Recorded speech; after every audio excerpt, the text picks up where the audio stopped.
കേരളം എന്ന് പറയുന്നത് നമ്മൾ സാമൂഹ്യ സുരക്ഷയും അതുപോലെ തന്നെ നിയമ സുരക്ഷയും ഉറപ്പുവരുത്തുന്ന സംസ്ഥാനങ്ങളിൽ മുന്നിട്ട് നിൽക്കുന്ന സംസ്ഥാനങ്ങളാണ്. അതിന്റെ ഒരു ഭാഗമായിട്ടുള്ളതാണ് നൈറ്റ് പെട്രോളിംഗ്. നൈറ്റ് പെട്രോളിംഗ് കൊണ്ട് ഒരുപാട് ദോഷങ്ങളുണ്ട്, ഗുണങ്ങളുണ്ട്. ഇപ്പൊ ഗുണങ്ങൾ എന്ന് പറയുമ്പോൾ നമുക്ക് രാത്രി കാലങ്ങളിൽ സ്വതന്ത്രമായിട്ട് നമുക്ക് ഇറങ്ങി നടക്കാൻ പറ്റും. കാരണം ഇപ്പൊ പെൺകുട്ടികൾക്കാണെങ്കിലും നമുക്ക് രാത്രി കാലങ്ങളിൽ നമുക്ക് ഇറങ്ങി നടക്കാനുള്ള സ്വാതന്ത്ര്യമുണ്ട്. ഇപ്പൊ നമ്മള് സ്ത്രീ സുരക്ഷനെ കൂടുതൽ പ്രൊമോട്ട് ചെയ്യുന്ന ഇത് വന്നതും, അതുപോലെ തന്നെ രാത്രി കാലങ്ങളിൽ മദ്യപിച്ച് യാത്ര ചെയ്യുന്നവരുണ്ട്. അപ്പൊ അതുപോലുള്ളവരെ പിടികൂടാനും നൈറ്റ് പെട്രോളിംഗ് എന്തുകൊണ്ട് നല്ലതാണ്. പിന്നെ ഇതുപോലെ ഡ്രഗ്സ് യൂസ് ചെയ്യുന്ന ഇഷ്ടംപോലെ ആൾക്കാരുണ്ട്. പിന്നെ ഒരു സമയത്ത് രാത്രി വലിയതായിട്ട് ഇതുണ്ടായിരുന്നു, മോഷണങ്ങളും കാര്യങ്ങളും ഉണ്ടായിരുന്നു. അതെ, പിടിച്ചുപറിയും മോഷണങ്ങളും എല്ലാം ഉണ്ടായിരുന്ന ഒരു ടൈം ഉണ്ടായിരുന്നു. ആ ഒരു ഇതിൽ നിന്ന് കുറച്ച് മാറ്റങ്ങളും കാര്യങ്ങളും വന്നു തുടങ്ങിയിട്ടുണ്ട്. കാരണം എന്താ വെച്ചാൽ ഈ നൈറ്റ് പെട്രോളിംഗ് കാര്യങ്ങൾ ശക്തമാക്കിയതിന്റെ ഭാഗമായിട്ട് ഈ ഒരു കാര്യങ്ങൾ, ഈ മോഷണങ്ങളും പിടിച്ചുപറിയും ഒക്കെ രാത്രി കാലങ്ങളിലുള്ള മോഷണങ്ങളും കാര്യങ്ങൾക്കൊക്കെ നല്ല രീതിയിൽ കുറവ് വന്നിട്ടുണ്ട്.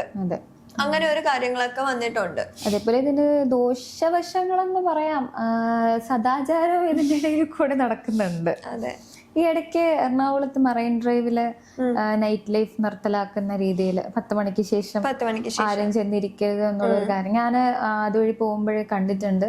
ഒരു 8 മണി കഴിയുമ്പോൾ തന്നെ അവിടെ ഇരിക്കുന്നവരടുത്തൊക്കെ പോലീസുകാർ വന്ന് ക്വസ്റ്റ്യൻ ചെയ്യുന്ന കാര്യങ്ങൾ കാണാറുണ്ട്. അതില് ഉള്ളൊരു കാര്യം എന്താ വെച്ചാൽ അവിടെ വന്ന് മോശം കാര്യങ്ങൾ ചെയ്യുന്നവരും ഉണ്ട്, എന്നാ കുറച്ചു നേരം അവിടെ ചെന്ന് ഇരിക്കാൻ ഇഷ്ടപ്പെടുന്നവരും ഉണ്ട്. അതിപ്പോ ആണ് പെണ്ണ് എന്നുള്ളൊരു കാര്യം വരുമ്പോഴാണ്, ആണും പെണ്ണും ചെന്നിരിക്കുമ്പോഴാണ് അവിടെ പ്രശ്നങ്ങള് വരുന്നത്.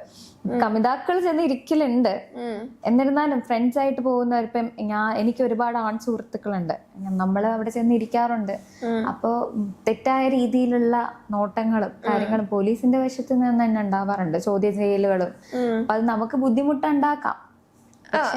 ഒരു സൈഡ് മറ്റേ സൈഡില് അവിടെ വന്നിട്ട് ഇതുപോലത്തെ കാര്യങ്ങൾ ചെയ്യുന്നവരും ഉണ്ട്. അതെ. ഞാൻ മിക്കപ്പോഴും, ഞാൻ എറണാകുളം തന്നെ ആയത് കാരണം കൊണ്ട് ഞാൻ മിക്കപ്പോഴും രാത്രി കാലങ്ങളിൽ ഫ്രണ്ട്സ് ആയിട്ടും ഫാമിലി ആയിട്ടും ഒക്കെ പോവാറുണ്ട്. പക്ഷെ ഞാൻ നോക്കുമ്പോൾ പലതും ഇപ്പൊ മെയിൻലി ഫാമിലി ആയിട്ടൊക്കെ പോവാൻ നേരത്ത് ഭയങ്കര ഓക്വേർഡ് സിറ്റുവേഷൻസ് ആണ് ഞാൻ അവിടെ കണ്ടിട്ടുള്ളത്. കാരണം മറൈൻ ഡ്രൈവിൽ നിന്ന് അവിടെ അബ്ദുൽ കലാമിന്റെ അങ്ങോട്ടേക്ക് പോകുമ്പോൾ അവിടെ നമുക്ക് ഫാമിലി ആയിട്ട് പോകാൻ പറ്റില്ല. ഇപ്പം പകൽ ടൈമിലാണെങ്കിൽ പോലും നമുക്ക് ഫാമിലി ആയിട്ട് അങ്ങോട്ടേക്ക് പോകാൻ പറ്റില്ല.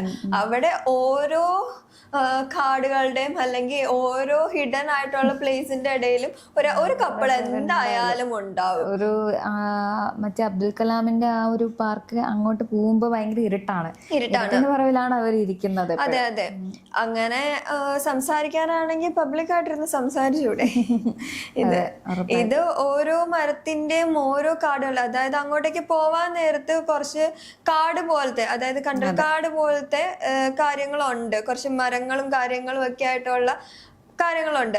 അതിന്റെ ഉള്ളിലിരുന്നിട്ടാണ് ഇതുപോലുള്ള പ്രവർത്തനങ്ങളും കാര്യങ്ങളും. സോ നമുക്ക് നടന്നു പോകാൻ പറ്റാത്തൊരു സിറ്റുവേഷൻ വരെ അവിടെ എത്തിയിട്ടുണ്ട്. പിന്നെ അതുപോലെ തന്നെ പഠിക്കുന്ന കുട്ടികള്, നമ്മൾ ഡേ ടൈമിൽ പോയാലും ഇപ്പൊ ഈവനിങ് സമയത്ത് പോയാലും ഒക്കെ ആണെങ്കിൽ പഠിക്കുന്ന കുട്ടികളാണ് വിത്ത് സ്കൂൾ യൂണിഫോം, ഒരു കോളേജ് യൂണിഫോമില് ക്ലാസ് കട്ട് ചെയ്ത് അവിടെ വന്നിരിക്കുന്നത്.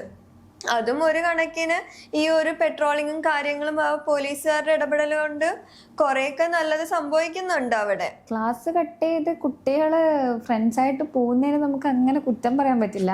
മോശം കാര്യം അവർ ചെയ്യുമ്പോഴാണ് അവിടെ എല്ലാത്തിലും തെറ്റ് വരുന്നത്. ഇവര് ക്ലാസ് കട്ട് ചെയ്യുന്നതിന് ഞാൻ സപ്പോർട്ട് ചെയ്യുന്നതല്ല, പക്ഷെ അവര് ചുമ്മാ ഇപ്പം ഒരിടത്തും പോവാൻ വീട്ടുകാർ കൊണ്ടുപോകാൻ, ഞാനിപ്പം പേഴ്സണലി പറയാം, എന്റെ വീട്ടുകാർ എന്നെ ഒരിടത്തും കൊണ്ടുപോയിട്ടില്ല. എന്നെ ഒരു സിനിമയ്ക്ക് കൊണ്ടുപോയിട്ടില്ല. എനിക്ക് ഭയങ്കര ഇഷ്ടമുള്ള ഒരു കാര്യമാണ് ഈ ട്രാവലിംഗ്. അപ്പൊ എനിക്ക് ഒരു പരിധിവരെ അതൊന്നും നടന്നിട്ടില്ല. അപ്പൊ ഞാൻ ഒരു കോളേജ് ടൈമിൽ ഞാൻ ഒരുപാട് ക്ലാസ് കട്ട് ചെയ്തിട്ടുണ്ട്. നല്ല കാര്യത്തിനാണെന്നുള്ള ഒരു വിശ്വാസമുണ്ട് എനിക്ക്. എന്നാൽ ഞാൻ ഒരുപാട് സിനിമയെ ഇഷ്ടപ്പെടുന്ന ഒരാളാണ്. ഞാൻ ക്ലാസ് കട്ട് ചെയ്ത സിനിമയ്ക്ക്, പക്ഷെ വീട്ടുകാരെ അറിയിച്ചിട്ടാണ് ക്ലാസ് കട്ട് ചെയ്ത സിനിമയ്ക്ക് വരുന്ന ഒരാളാണ്. അല്ലെങ്കിൽ എന്റെ നാട്ടില് പൊന്മുടി എന്ന് പറഞ്ഞൊരു സ്ഥലമുണ്ട്, അവിടെയൊക്കെ ഞാൻ പോയിട്ടുണ്ട്. അതൊക്കെ ഞാൻ വീട്ടുകാരുടെ അടുത്ത് പറഞ്ഞിട്ട് തന്നെയാണ് പോകുന്നത്. പക്ഷെ അതൊന്നും ഞാൻ മോശം ഒരു പ്രവൃത്തിക്ക് വേണ്ടിയിട്ടില്ല. ഞാൻ ഒരു ആസ്വാദനം, ഫ്രണ്ട്സുമായിട്ട് ആസ്വദിക്കുക എന്നുള്ളൊരു കാര്യം ഒരു പരിധി വരെ അതൊക്കെ നല്ല കാര്യമാണ്. ഫ്രണ്ട്സുമായിട്ട് ആസ്വദിക്കുന്നതല്ല ഞാൻ അവിടെ പറഞ്ഞത്. അതായത് ക്ലാസ് കട്ട് ചെയ്ത് കുട്ടികൾ അവിടെ വരുന്നുണ്ട്, ഇവരെവിടെ പോകുന്നു എന്ത് ചെയ്യുന്നു വീട്ടിലിരിക്കുന്ന പേരൻസ് അറിയുന്നില്ല. സ്കൂൾ കുട്ടികളുടെ കാര്യമല്ല കേട്ടോ, സ്കൂൾ കുട്ടികളുടെ കാര്യം ഒരു 18 വയസ്സിന് താഴെയുള്ള കുട്ടികൾ എവിടെ പോകുന്നു എന്നുള്ളത് വീട്ടുകാർ അറിയണം. 18 വയസ്സിന് മുകളിലാണെങ്കിലും വീട്ടുകാരറിയാം, വീട്ടുകാരെന്നല്ല ആരെ വേണമെങ്കിലും അറിയിച്ചിട്ട് പോകുന്നത് നല്ലതാണ്, അറിയിക്കണം. പക്ഷെ പോകുന്നത് മോശമുള്ള ഒരു കാര്യമല്ല. പോകുന്നത് മോശമുള്ള കാര്യം എന്നല്ല ഞാൻ അവിടെ പറഞ്ഞത്. അതായത് നമ്മൾ കാണുമ്പോൾ ഈ സ്കൂൾ കുട്ടികളാണെങ്കിലും കോളേജ് കുട്ടികളാണെങ്കിലും വീട്ടുകാർ അറിയുന്നില്ല ഇവരെവിടെയാ പോയത്, ഇവര് പോകുന്ന സ്കൂളിൽ പോയതാ അല്ലെങ്കിൽ കോളേജിൽ പോയതാ. ഈ കൂടെ പോകുന്ന വ്യക്തി എങ്ങനത്തെ വ്യക്തിയാണെന്ന് അറിയാമോ? ചിലപ്പോ നല്ല കൂടെ പോകുന്ന കാര്യമല്ല, ഫ്രണ്ട്സ് ആയിട്ട് പോകുന്ന കാര്യമാണ് ഉദ്ദേശിച്ചത്. നല്ല വ്യക്തികളായിരിക്കാം. ഇപ്പൊ ഫ്രണ്ട്സ് ആണെങ്കിൽ തന്നെ ചിലപ്പോ നല്ല ആൾക്കാരുണ്ടാവും, മോശം ആൾക്കാരുണ്ടാവും. എന്തെങ്കിലും ഒരു സിറ്റുവേഷൻ വന്നു കഴിഞ്ഞാൽ നമുക്ക് വീട്ടിൽ പറയാൻ പറ്റുന്ന ഒരു സിറ്റുവേഷൻ, അങ്ങനത്തെ ഒരു കാര്യമായിരിക്കണം. അതിനൊരു നല്ല വശമുണ്ട്. പക്ഷെ ഈ ഇടയ്ക്ക് പോലീസ് പെട്രോളിംഗ് നടക്കുമ്പോ ഏതോ ഒരു കടത്തിന്റെ എന്തോ കുറച്ച് കുട്ടികൾ ആണും പെണ്ണും ഇരുന്നു എന്ന് പറഞ്ഞ അതൊരു പ്രശ്നമായിരുന്നു. ഞാൻ ചോദിക്കുന്ന ഒരു കടത്തിന്റെ ഇപ്പൊ നടന്നു പോകുന്ന കുറച്ച് ആൺ സുഹൃത്തുക്കളും പെൺ സുഹൃത്തുക്കളും അവർക്ക് കാല് കഴിച്ചാൽ ഒരു കടത്തന്നെ ചെന്നിരുന്നോടെ. ഇതൊക്കെ പേടി വരുന്നത് അവരുടെ ഭാഗത്ത് ശരിയുണ്ട്, ഇല്ലെന്ന് ഞാൻ പറയുന്നില്ല. നമ്മുടെ നാട്ടിൽ അങ്ങനത്തെ സംഭവങ്ങളാണ് നടക്കുന്നത്, സംശയിക്കാവുന്നതിലുണ്ട്. എന്നിരുന്നാലും അപ്പൊ ഒരു പരിധി വരെ എല്ലാരും ഭയക്കേണ്ട ഒരു സാഹചര്യം വരുമല്ലേ? വെറുതെ നമുക്ക് ഒരാണും ഒരു പെണ്ണും ഇരുന്നിട്ട് നമ്മൾ വെറുതെ അങ്ങനെ വിട്ടുകളയാൻ പറ്റുമോ അതിന്? അല്ല, കുറച്ച് അപ്പം ഞാൻ പറയുന്നത്, ഞാൻ കണ്ടൊരു ന്യൂസ് ആണ്, ആണും പെണ്ണും ഒരുമിച്ച് നടക്കുന്നു. ഇതാണ് സുഹൃത്തിന്റെ അതിന്റെ ആ വീഡിയോ ഹെഡ്ലൈൻ. ആണും പെണ്ണും ഒരുമിച്ച് നടക്കുന്നതിനല്ല ഞാൻ പറഞ്ഞത്, ഞാൻ കണ്ട കാര്യമാണ് ഞാൻ പറഞ്ഞത്. അത് ആണ് ഞാൻ ചോദ്യം ചെയ്യുന്നത്. ചോദ്യം ചെയ്യുന്നതിന് എനിക്ക് എന്താ ഇവിടെ നിൽക്കുന്നേ, കാര്യങ്ങൾ അന്വേഷിക്കാം. ഇപ്പോഴത്തെ പ്രശ്നം ഇപ്പൊ അതല്ല.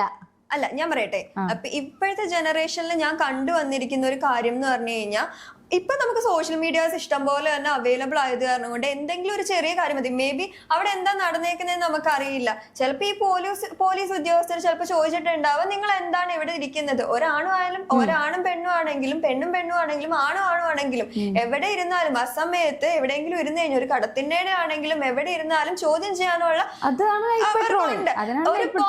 ഒരു പോയിന്റില്ല. അവർ ചോദ്യം ചെയ്തില്ല എന്ന് കണ്ടു കഴിഞ്ഞു കഴിഞ്ഞാൽ നാളെ ഈ പോലീസ് ഉദ്യോഗസ്ഥർക്കെതിരെ തന്നെ നമ്മൾ ജനങ്ങൾ ചോദിക്കും, നിങ്ങൾ എന്തുകൊണ്ട് അതിന് ക്വസ്റ്റ്യൻ ചെയ്തില്ല എന്ന്. പിന്നെ നിയമം കണ്ണടയ്ക്കുന്നു എന്നുള്ള രീതിയിൽ വരെ ക്വസ്റ്റ്യൻസ് വന്നു തുടങ്ങും. ഉറപ്പായിട്ടും നൈറ്റ് പെട്രോളിംഗ് ഞാൻ പറയുന്നത് ഞാൻ കണ്ട വീഡിയോയുടെ കാര്യമാണ്.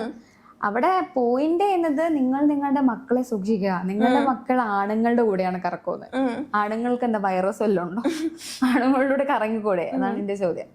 ഈ പോലീസുകാർക്ക് ചോദിക്കാനുള്ള റൈറ്റ് ഉണ്ട്, പക്ഷെ ചോദിക്കുന്ന രീതിയില് ആണ് വ്യത്യാസം. ഇപ്പൊ ഞാനും എന്റെ ഒരു ഫ്രണ്ട് നിൽക്കുന്നു, അപ്പൊ അവർക്ക് കാര്യം ചോദിക്കാം മാന്യമായിട്ട്. പക്ഷെ അവർ ആദ്യമേ ജഡ്ജ് ചെയ്തുകൊണ്ട് ട്രിഗേർഡ് ആക്കുന്ന രീതിയിലുള്ള വർത്തമാനങ്ങൾ അതെനിക്ക് ഉണ്ടായിട്ടുണ്ട്. അതുകൊണ്ടാണ് പറയുന്നത്, അവർക്ക് മര്യാദയ്ക്ക് ചോദിക്കാം, എന്താ ഇവിടെ നിൽക്കുന്നത് എന്നുള്ളൊരു രീതിയിൽ. പോലീസാണ്, നമ്മുടെ സുരക്ഷയ്ക്ക് വേണ്ടിയിട്ടാണ് അവർ നിൽക്കുന്നത്. അപ്പൊ നമ്മളോടുള്ള റെസ്പെക്ട് അവർ കീപ്പ് ചെയ്യണം. എന്തെങ്കിലും മോശമായിട്ടുള്ള രീതിയിലാണ് അവർ കണ്ടതെങ്കിൽ അവർക്ക് പറയാം. ഒരു കാര്യമില്ലാതെ രണ്ടുപേരും നിൽക്കുന്നിടത്ത് എന്നിട്ട് ഭയങ്കര ട്രിഗർ ആക്കുന്ന രീതിയിലുള്ള സംസാരം, മോശമായിട്ടുള്ള സംസാരം പോലീസിൽ നിന്ന് വരുന്നത് ശരിയാണോ? ട്രിഗർ ചെയ്യുന്ന രീതിയിൽ വരുന്നത് ശരിയല്ല, അതിനെ ഞാൻ ഒപ്പോസ് ചെയ്യുന്നുണ്ട്. പക്ഷെ ഞാൻ ചോദിക്കുന്ന ചോദ്യം എത്രയേ ഉള്ളൂ, അതായത് ചിലപ്പോ അവിടെ എന്താ നടക്കുന്നതെന്ന് നമ്മൾ കാണുന്നില്ല. നമ്മൾ സോഷ്യൽ മീഡിയ നമ്മള് കാണുന്നത് ഒരു സോഷ്യൽ മീഡിയയില് ഉള്ള ഒരു തംബ്നെയിലോ അല്ലെങ്കിൽ ക്യാപ്ഷനോ മാത്രമായിരിക്കും. അതിന്റെ ബേസിലായിരിക്കും നമ്മൾ ഇവരെ ജഡ്ജ് ചെയ്യുന്നത്. പേഴ്സണൽ കാര്യമാണ്. പക്ഷെ ഇപ്പൊ സൂര്യ കുറച്ചു നേരം മുമ്പ് ഒരു ക്യാപ്ഷന്റെ കാര്യം എന്തോ കാര്യം പറഞ്ഞിട്ടുണ്ടായിരുന്നു. അവർക്ക് റൈറ്റ് ഉണ്ട് കാര്യം അറിയാനുള്ളത്, അവരതിനാണ് നൈറ്റ് പെട്രോളിംഗ് നടത്തുന്നത്. പക്ഷെ അവർക്ക് മാന്യമായിട്ട് ഇടപെടണം എല്ലാ കാര്യവും, മനസ്സിലായോ? അല്ലാതെ ഒരു കാര്യം അറിയാതെ ജഡ്ജ് ചെയ്യരുത് ഒരു ആണിനെയും പെണ്ണിനെയും. നമ്മൾ മോശക്കാരാണെന്ന് ആദ്യമേ അത് വിലയിരുത്താണ്. മനസ്സിലായോ? അപ്പൊ നമുക്ക് നമ്മുടെ ഡിഗ്നിറ്റി അത് ബാധിക്കില്ലേ? ഡിഗ്നിറ്റിനെ ബാധിക്കും, ഓഫ് കോഴ്സ് ബാധിക്കും. പക്ഷെ ഞാൻ പറഞ്ഞ കാര്യം സൂര്യക്ക് മനസ്സിലായല്ലോ, അതാണ് ഞാൻ പറഞ്ഞിട്ടുള്ളൂ. അതായത് ട്രിഗർ ചെയ്യുന്ന രീതിയിലുള്ള ക്വസ്റ്റ്യൻസ് മേ ബി എല്ലാ പോലീസും ചിലപ്പോൾ മാന്യമായിട്ട് സംസാരിക്കുന്ന ആൾക്കാരുണ്ട്, അടിച്ച് ആക്ഷേപിക്കാൻ അവരെ പറ്റില്ല ഒരിക്കലും. മാന്യമായിട്ട് സംസാരിക്കുന്നവരും നമ്മുടെ പ്രൊട്ടക്ഷന് വേണ്ടി നിൽക്കുന്നവരുണ്ട്. ഇപ്പൊ എന്റെ പേഴ്സണൽ അഭിപ്രായത്തിൽ എനിക്കും ഇൻസിഡൻസ് ഉണ്ടായിട്ടുണ്ട്, പല ഇൻസിഡൻസും ഉണ്ടായിട്ടുണ്ട്. പക്ഷെ എനിക്ക് ഇതുവരെയായിട്ടും അവരുടെ സൈഡിൽ നിന്ന് എനിക്ക് മോശമായിട്ടുള്ള ഇതുണ്ടായിട്ടില്ല. ഞാൻ ചിലപ്പോൾ ജോലി കഴിഞ്ഞ് വരുമ്പോൾ, ഞാൻ എറണാകുളത്തായിരുന്നു ഞാനിപ്പോൾ എറണാകുളത്ത് ജോലിയും കഴിഞ്ഞ് വരുന്ന സമയത്ത്, അല്ലെങ്കിൽ ഞാൻ എന്തെങ്കിലും ജോലിക്ക് പോയിട്ട് തിരിച്ചു വരുന്ന സമയത്ത്, അല്ലെങ്കിൽ ഞാൻ ഫ്രണ്ട്സ് ആയിട്ടോ എന്തെങ്കിലും തിരിച്ചു വരുന്ന സമയത്ത് ഒറ്റപ്പെട്ടു എന്നൊരു സിറ്റുവേഷൻ, അല്ലെങ്കിൽ എന്നെ ആൾക്കാർ ഓക്വേർഡായിട്ട് നോക്കുന്നു, എനിക്കൊരു ഓക്വേർഡ്നെസ് തോന്നുന്ന ഒരു സിറ്റുവേഷനിൽ എനിക്ക് പോലീസുകാർ നല്ല രീതിയിൽ ഹെൽപ്പായിട്ട് വന്നിട്ടുണ്ട്. അപ്പൊ അതുകൊണ്ട് തന്നെ എനിക്ക് നൈറ്റ് പെട്രോളിങ്ങിന് എനിക്ക് എപ്പോഴും സപ്പോർട്ട് ചെയ്യാനാണ് പറ്റിയിട്ടുള്ളത്. നൈറ്റ് പെട്രോളിംഗ് നല്ലൊരു കാര്യമാണ്, അതിനൊരിക്കലും എതിർക്കുന്നതല്ല. ഞാൻ ഉദ്ദേശിച്ചത് അവര് അത് എങ്ങനെ ഹാൻഡിൽ ചെയ്യുന്നു എന്നുള്ള ഒരു കാര്യമാണ്. ഈ ഇടയ്ക്ക് തന്നെ ഈ വർഷം ഏതോ ഒരു മന്തില് പോലീസ് വന്നൊരു ന്യൂസ് ആണ്, പോലീസുകാര് നൈറ്റ് പെട്രോളിങ്ങിന്റെ ഇടയിൽ ഉറങ്ങുവാണ്. അപ്പൊ അവര് ഭാഗത്തുനിന്ന് വരുന്ന വീഴ്ചകളാണ് ഉദ്ദേശിച്ചത്. നല്ല രീതിയിൽ കൈകാര്യം ചെയ്യുന്ന ഒരുപാട് പോലീസുകാരുണ്ട്, അത് നല്ലതാണ് നമുക്ക് എല്ലാം കൊണ്ടും. അത്രേ ഉള്ളു കാര്യം. അതെ, നൈറ്റ് പെട്രോളിംഗ് ഒരു സൈഡിൽ നല്ലതാണ്. ഇപ്പൊ സൂര്യ പറയുന്ന പോലെ സൂര്യക്കുണ്ടായ ഒരു അനുഭവമാണ് സൂര്യ പറഞ്ഞത്, അങ്ങനെയുള്ള രീതിയിലുള്ളത്. എനിക്ക് പേഴ്സണലി ഉണ്ടാവാത്തോണ്ട് തന്നെ എനിക്ക് അതിനെ എതിർക്കാനുള്ള പേഴ്സണലി ഉണ്ടായിട്ടുണ്ട്. എനിക്ക് രണ്ട് വശവും പേഴ്സണലി ഉണ്ടായിട്ടുണ്ട്. ഞാൻ അതുകൊണ്ടാണ് രണ്ട് സൈഡും ഇങ്ങനെ പറയുന്നത്. ഒന്നുമില്ല, നൈറ്റ് പെട്രോളിംഗ് നല്ലതാണ്, പക്ഷെ അത് എങ്ങനെ ഹാൻഡിൽ ചെയ്യണം എന്നുള്ളത് പോലീസുകാരുടെ കയ്യിലാണ്. സോ നമ്മുടെ നാട്ടിൽ അറിയാം, ഇപ്പം ഡ്രഗ്സിന്റെയും ഒരുപാട് ഇഷ്യൂസ് നടക്കുന്ന ഒരു നാടാണ്. അപ്പം നമ്മുടെ സുരക്ഷയ്ക്ക് വേണ്ടി അത് നല്ലൊരു കാര്യമാണ്. പക്ഷെ അവിടെ നൈറ്റ് ലൈഫ് മൊത്തത്തില് ഇല്ലാതാക്കുന്നത് നല്ലതല്ല. അത് നല്ലതല്ല. കാരണം എന്താണെന്ന് വെച്ച് കഴിഞ്ഞാൽ നമ്മളെല്ലാവരും ഈ ഒരു ജോലിയുടെ സ്ട്രെസ്സും എല്ലാം കഴിഞ്ഞ് കൂൾ ആവാൻ വേണ്ടിയിട്ടാണ് പോകുന്നത്. ഇപ്പൊ മറൈൻ ഡ്രൈവ് പോലുള്ള സ്ഥലങ്ങള്, ക്യൂൻസ് വാക്ക് വേ അങ്ങനെയുള്ള സ്ഥലങ്ങള് നമ്മളൊന്ന് റിലീഫിന് വേണ്ടിയിട്ടാണ് പോകുന്നത്. അപ്പോ അവിടെ നമ്മളെ റെസ്ട്രിക്ട് ചെയ്യുന്നത് ഓക്കെ അല്ല, പക്ഷെ അതുപോലെ തന്നെ മാന്യമായിട്ടുള്ള പ്രവർത്തികളും കാര്യങ്ങളും കൊണ്ടുവരിക, അത് നമ്മളായിട്ട് തന്നെ നശിപ്പിക്കരുത്. അതെ, അതാ ഞാൻ പറയുന്നത്. നൈറ്റ് പെട്രോളിംഗ് അതിനെതിരായിട്ട് മാത്രം നിലനിർത്തുക. ഇപ്പൊ കംപ്ലീറ്റ്ലി നൈറ്റ് ലൈഫ് നിർത്താനാണെങ്കിൽ എന്തിനാ നൈറ്റ് പെട്രോളിംഗ്? അപ്പൊ ആരും ഇറങ്ങില്ലല്ലോ. ഇപ്പൊ അവിടെ നടക്കുന്ന അങ്ങനത്തെ ഉള്ള കാര്യങ്ങള് മാത്രം ഇടപെടുക, ബാക്കി നല്ല നല്ല കാര്യങ്ങൾ പ്രൊമോട്ട് ചെയ്യുക. നല്ല കാര്യങ്ങൾ പ്രൊമോട്ട് ചെയ്യുക. ബിക്കോസ് ഈ ഒരു കാര്യം, അതായത് ഒരാള് ചെയ്യുന്ന ഇതിന് ഒരു ഇത് ഫുള്ളാണ് നമ്മൾ ഇത് ചെയ്യുന്നത്, ക്വസ്റ്റ്യൻ ചെയ്യുന്നത്. ഒരാള് ചെയ്യുന്ന മിസ്റ്റേക്കിനെയാണ് നമ്മൾ മൊത്തത്തിൽ ഇത് ചെയ്യുന്നത്. അത് നമ്മൾ ആരെയും പറഞ്ഞിട്ട് കാര്യമില്ല. നമ്മൾ സ്വയം നന്നാവുക, നമ്മള് ഈ ഒരു ഇത് നമ്മളായിട്ട് നശിപ്പിക്കാതിരിക്കുക, ഈ ഒരു ഫ്രീഡവും കാര്യങ്ങളും നമ്മളായിട്ട് നശിപ്പിക്കാതിരിക്കുവാണെങ്കിൽ ഈ ഒരു ഇഷ്യൂസ് ഒന്നും തന്നെ നമുക്ക് ഉണ്ടാവില്ല. അപ്പൊ ഓരോരുത്തരും ചിന്തിക്കുക, അതെ, നല്ലത് ചെയ്യുക, നല്ലത് മാത്രം ചിന്തിക്കുക. ഇപ്പൊ പോലീസുകാരായാലും സാധാരണക്കാരായാലും അവരവരുടെ കാര്യം നോക്കി ജീവിക്കുക സാധാരണക്കാര്. അപ്പം പോലീസുകാർക്ക് അത്രയും ജോലി കുറഞ്ഞു കിട്ടും. ഓക്കെ, അപ്പൊ നല്ലൊരു ടോപ്പിക്കായിട്ട് നമുക്ക് വീണ്ടും കാണാം. Thank you.